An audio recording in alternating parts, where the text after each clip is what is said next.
Willing. Welcome to another episode of Tuba Amp Guitar. So envision, if you will, a lonely Fender Pro Junior amp. All it wants to be is a Fender Princeton. I have found a way to make that happen. Watch, and you shall see. Greetings from Terry at D-lab Electronics. Project of the day is a Fender Pro Junior amplifier. This is a tube amp that runs a pair of EL84 output tubes. I'm going to convert this thing into a Princeton style amp, hopefully around 18 watts, running a pair of 6v6 output tubes. Now this is an involved process. I'm going to take it step by step. We're going to go through changing out the transformers, the bias circuit, installing the new tubes, and setting her up. I think you'll enjoy this. Stay tuned. So what's required for this modification? Well, first you need your Fender Pro Junior amp that you're willing to modify. Second, some 6v6s with the sockets and miscellaneous components. Third, and most important, the new iron. In this case, these are sold by Allen Amplification, a TP24 power transformer, a TO26 output transformer, and it comes with their documentation. Then you need the schematic for your Fender Pro Junior, so when you do this modification you can hook things up correctly and not blow up your new creation. Due to the complexity of this upgrade, I had to actually make myself a list to go by. Alright, so I'm going to take this step by step in a logical format, take the time, show you what's required, and between each step we're going to test to make sure everything's going well. Okay, so the first step is make sure that your Pro Junior is operational to begin with. You don't want to grab one, not test it, do this update and say, man, there's something wrong, and it was there to begin with. Let's quickly review what this upgrade involves. First off, remove your tubes. There's no reason for them to be in the way. I'm going to be changing the power transformer, output transformer. If we flip her upside down here, you'll see this circuit board down here. Okay, this half is for the two EL84s.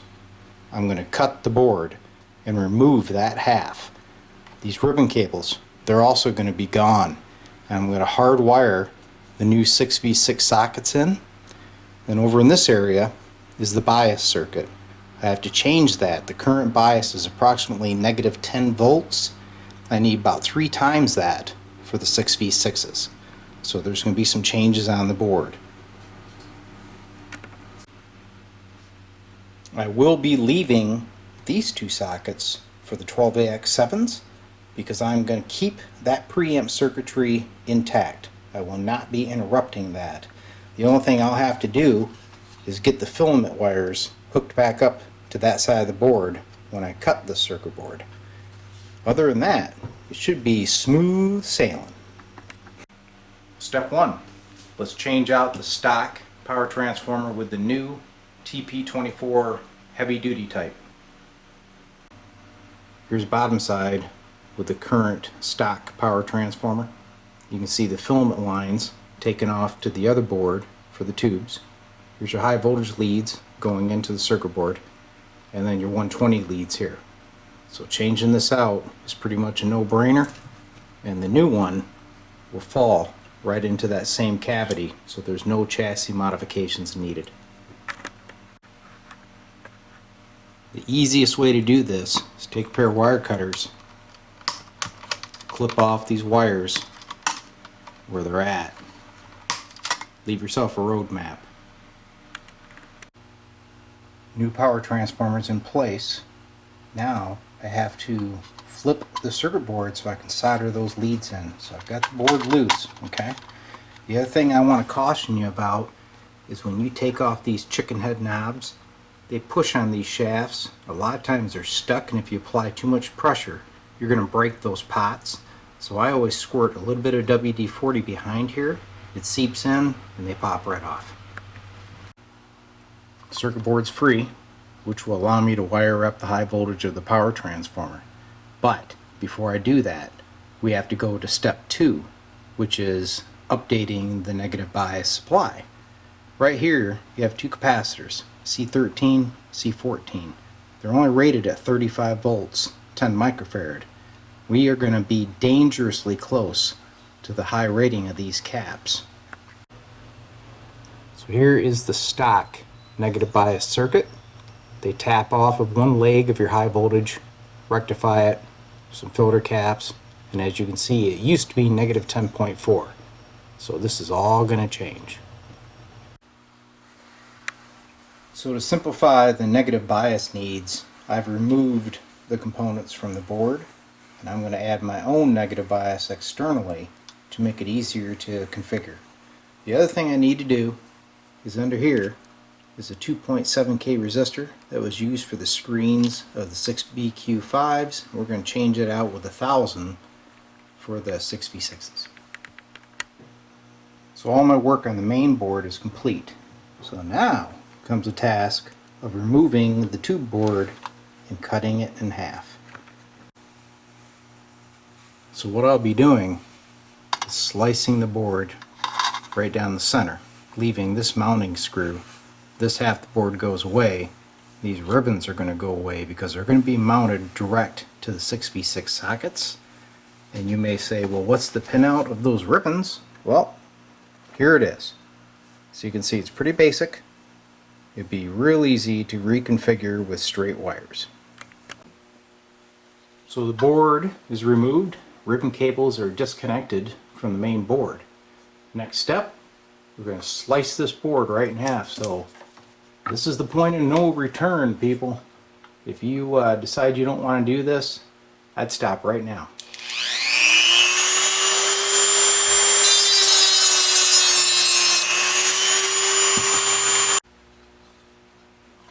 Here we go.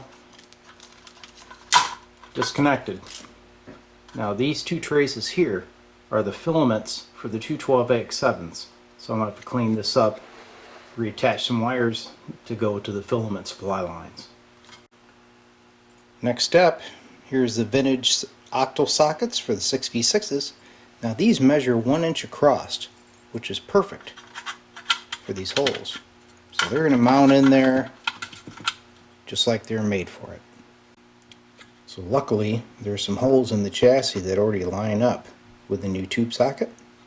So if you orient them that way, you could simply take a punch and drill a second hole, mount your sockets. So to get a precise hole, I always put a little dab of oil on these things, and I use one of these little tiny center drills to start my hole, and that way they line up perfect the first time.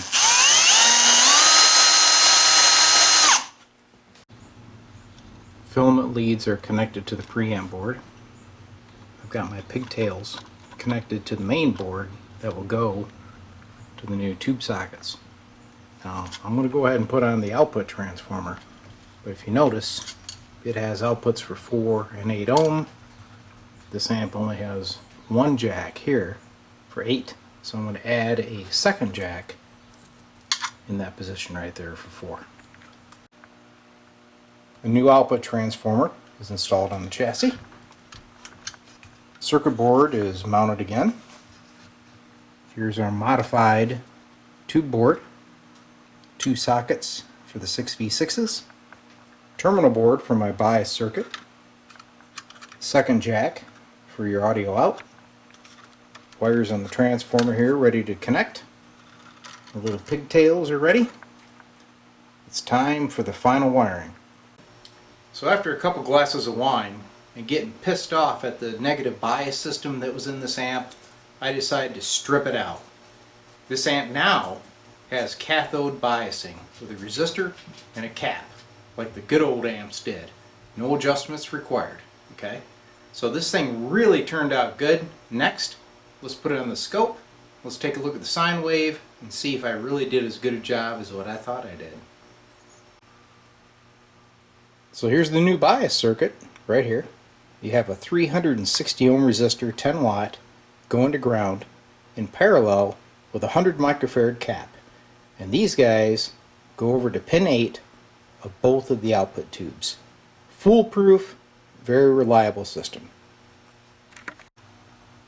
So here are the fallen soldiers. The amp is complete, wiring's done, 6V6 is in there, the new bias circuit, new jacks, etc., etc. Let's see what it looks like on the scope. So here we go. She's powered up, everything's happy, tubes are nice and alive, putting out some nice heat there. Bring up the volume. I've got a dummy load resistor into my scope. There's the output. Now I'm going to crank it. You see a nice breakup. It's perfect.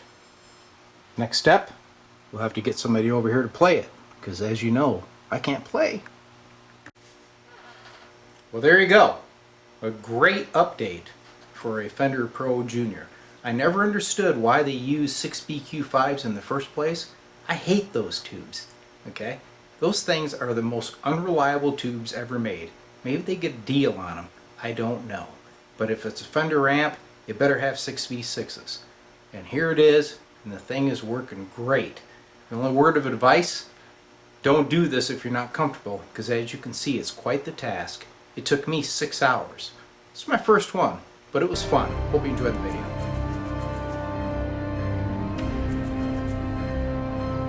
So some call me mad. Some say I'm just in it for the money. No, I'm in it for your subscriptions. So, how about you subscribe?